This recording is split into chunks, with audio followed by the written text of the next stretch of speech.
بسم اللہ الرحمن الرحیم۔ آج ہمارے سبق کا موضوع ہے التدریب السادس، چھٹی تدریب ہے۔ اس کے اندر ہم نے کون اربع جمل تستعمل فیہا الاسماء الموصولہ مثل ہذہ، یہاں پر ایک مثال دی گئی ہے۔ اس مثال کو دیکھتے ہوئے ہم نے جملے بنانے ہیں جس کے اندر ہم نے اسم موصول کا استعمال کرنا ہے۔ اسماء موصولہ میں سے کوئی سا بھی استعمال ہو سکتا ہے، واحد کا بھی، جمع کا بھی، تثنیہ کا بھی، مذکر کا بھی، مؤنث کا بھی۔ تو ایک مثال یہاں پر دی گئی ہے، اس کو دیکھتے ہوئے آپ آگے جملے بناتے ہیں۔ تو چند ایک جملے میں نے آپ کے لیے بنائے ہیں، آپ چاہیں تو پریکٹس کے لیے مزید بھی جملے بنا سکتے ہیں، اور اس سے کوشش کریں کہ آپ اس سے زیادہ جملے بنائیں۔ چونکہ یہ کتاب آپ کو تکلم سیکھنے کے لیے دی گئی ہے، تکلم سیکھنے کے لیے پیش کی گئی ہے، تو اس سے آپ استفادہ بھی کریں، صرف اس کو پڑھنے کی حد تک یا کتاب کو حل کرنے کی حد تک نہ رہیں۔ اس کتاب کی جو چند ایک مثالیں میں آپ کو پیش کر رہا ہوں، ان کو دیکھتے ہوئے بعض اوقات ایک مثال سے اندازہ نہیں ہو پا رہا ہوتا کہ آگے ہم نے اس کو کیسے لے کے جانا ہے، تو ہم مزید آپ کے لیے کچھ مثالیں پیش کر رہے ہیں۔ ان مثالوں کو دیکھتے ہوئے آپ ان پر اور مزید مثالیں بنائیں۔ 4 مثالیں میں دیتا ہوں، 8 مثالیں آپ بنا لیں، تاکہ آپ کو بول چال کے اندر پریکٹس کا موقع ملے، آپ کو جملے بنانے کی صلاحیت پیدا ہو آپ کے اندر۔ تو یہ کوشش کرنے سے ہی ہوگا، صرف کتاب کو حل کرنے سے یا کتاب کی شرح پڑھنے سننے سے دیکھنے سے اس کا مسئلہ حل نہیں ہوگا۔ تکلم پھر آپ کو نہیں آئے گا۔ تکلم کے اندر مہارت حاصل کرنا چاہتے ہیں تو اس کے لیے ضروری ہے کہ آپ ان تمام امور کو پیش نظر رکھیں۔ یہاں پر جو پہلا جملہ دیا گیا ہے، خرج الذی جاء متاخرا، وہ بندہ جو نکلا تھا وہ لیٹ پہنچا ہے، لیٹ آیا ہے۔ قابلت الرجل الذی سافر معنا، میں ایسے شخص کے ساتھ ملا، اس کے ساتھ میرا سامنا ہوا کہ جو سفر میں میرے ساتھ تھا، جس نے میرے ساتھ سفر کیا۔ اب یہاں پر ایک مثال کے طور پر جملہ دیا گیا ہے، مزید چند ایک جملے میں آپ کو پیش کرتا ہوں کہ جن کو دیکھ کر آپ مزید جملے بنا سکتے ہیں۔ تو یہاں پر پہلا جملہ ہے، لقد قابلت الصدیق الذی درس معی فی الجامعہ، میں اپنے ایسے دوست کے ساتھ ملا، میں ایسے دوست کے ساتھ ملا کہ جو میرے ساتھ پڑھ چکا ہے یا جس نے میرے ساتھ جامعہ میں پڑھا ہے۔ تو یہاں پر آپ دوسرا جملہ دیکھ سکتے ہیں، زرعت الازہار التي اعطیتها لی، میں نے ازہار، زہرتن کی جمع ہے، پھول کی کلی کا جملہ کیا جاتا ہے، تو یہاں پر ہم پھول بھی کہہ سکتے ہیں یا پودا بھی کہہ سکتے ہیں۔ میں نے پھول بویا، جس کو وہ والا کہ جو آپ نے مجھے دیا تھا، یعنی میں نے ایسا پھول بویا کہ جو آپ نے مجھے دیا ہے۔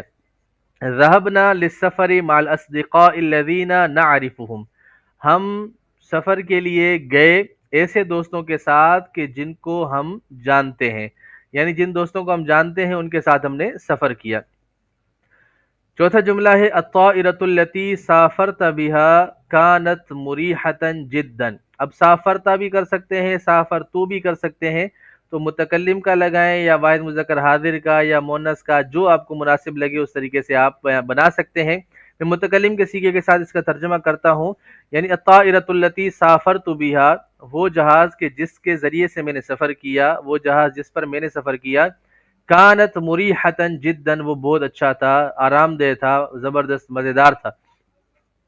اس کا اگلا جملہ ہے، اگلی جو تعبیر ہے اس کے اندر کہا گیا ہے، استخدم فی اربع جمل کلمۃ بینما مثل هذه، اب یہاں پر جو بینما کلمہ ہے، لفظ بینما، اس کو ہم نے 4 جملوں کے اندر استعمال کرنا ہے۔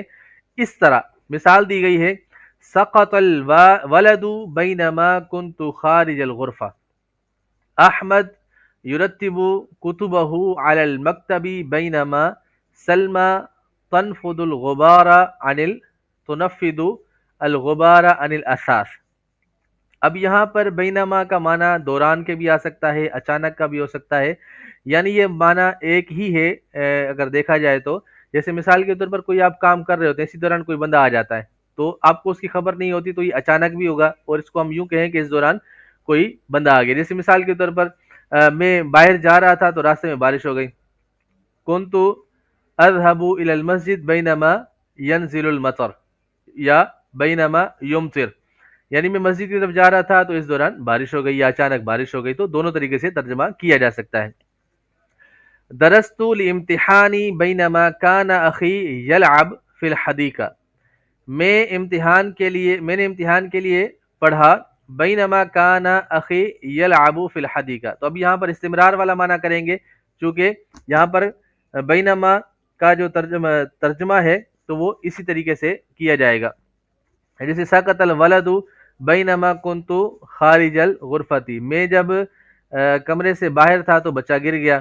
تو میں نے جب امتحان کے لیے پڑھا تو اس دوران میرا بھائی کھیل رہا تھا. یعنی جب یہ پیچھے پڑھ رہے تھے تو اس دوران کیا ہو رہا تھا، میرا بھائی یلعبو فی الحدیقۃ، وہ باغ میں کھیل رہا تھا.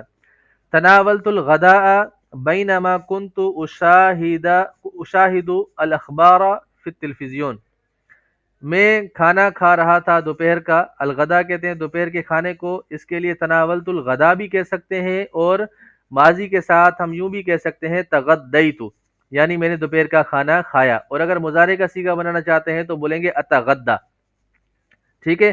اور یوں کر سکتے ہیں کنت اتغدا، یعنی میں دوپہر کا کھانا کھا رہا تھا. بینما کنت اشاہد الاخبار فی التلویزیون، یعنی جس وقت میں کھانا کھا رہا تھا اس دوران میں ٹی وی پر خبریں بھی دیکھ رہا تھا. میں ٹی وی پر خبریں دیکھ رہا تھا اس دوران کھانا کھا رہا تھا. تو یوں بھی کر سکتے ہیں، یعنی آگے پیچھے بھی آپ ترجمہ کر سکتے ہیں.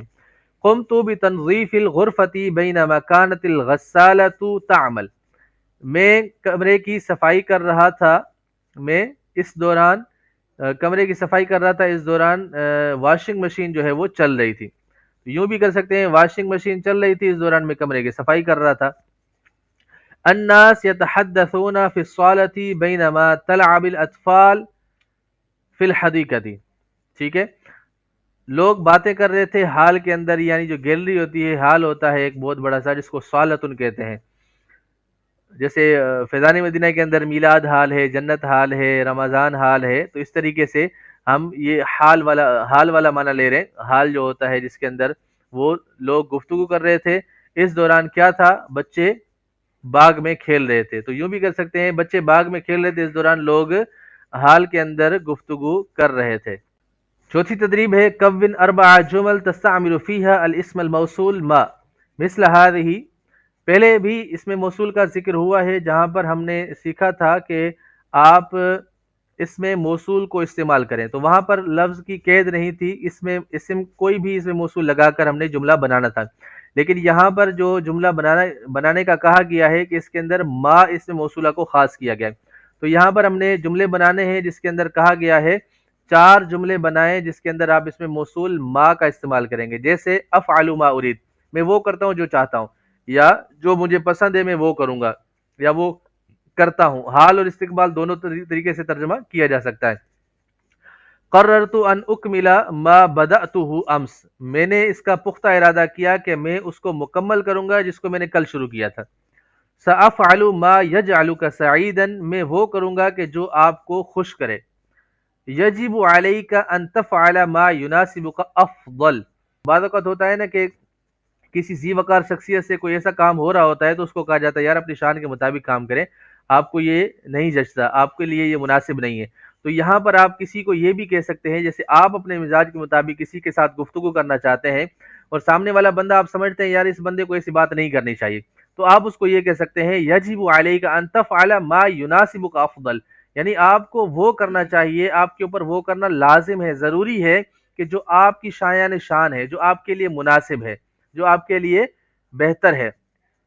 اگلا جملہ ہے لا تفعل ما یضرک فی المستقبل، آپ وہ چیز نہ کریں کہ جو آپ کو فیوچر میں نقصان دے. تو یہ جملہ بھی ہماری روٹین کا ہے، ہماری زندگی کا حصہ ہے کہ اگر آپ کسی کی تربیت کر رہے ہوتے ہیں، بعض اوقات طالب علم کی تربیت کر رہے ہوتے ہیں، بیٹا آپ ایسے کام کیوں کرتے ہیں، آپ کو ایسے کام نہیں کرنے چاہیے، یہ کام کریں گے تو آپ کو فیوچر میں نقصان دیں گے، تو آپ ایسے کام نہ کریں کہ جس کا وبال آپ کو فیوچر میں پڑے. بعض اوقات ہم اخروی طور پر بھی کسی کی تربیت کر رہے ہوتے ہیں کہ بچے کو سمجھاتے ہیں بیٹا اگر یہ کام کرو گے تو گناہ ملے گا اور اس کا وبال آخرت میں ملے گا. لا تفعل هذا ما يضرك فی المستقبل، لا تفعل ما يضرك فی المستقبل، آپ وہ کام نہ کریں کہ جو آپ کو فیوچر میں نقصان دے. تو یہ آج کی ہماری تدریب تھی، تدریب السادس. اس کے اندر ہم نے تمام تر جملے جو ہے وہ مکمل کر لیے ہیں. مزید پریکٹس کے لیے آپ بھی کوشش کریں کہ زیادہ سے زیادہ جملے بنائیں. تب تک کے لیے اجازت دیں، دعاؤں میں یاد رکھیے گا. السلام علیکم ورحمۃ اللہ وبرکاتہ.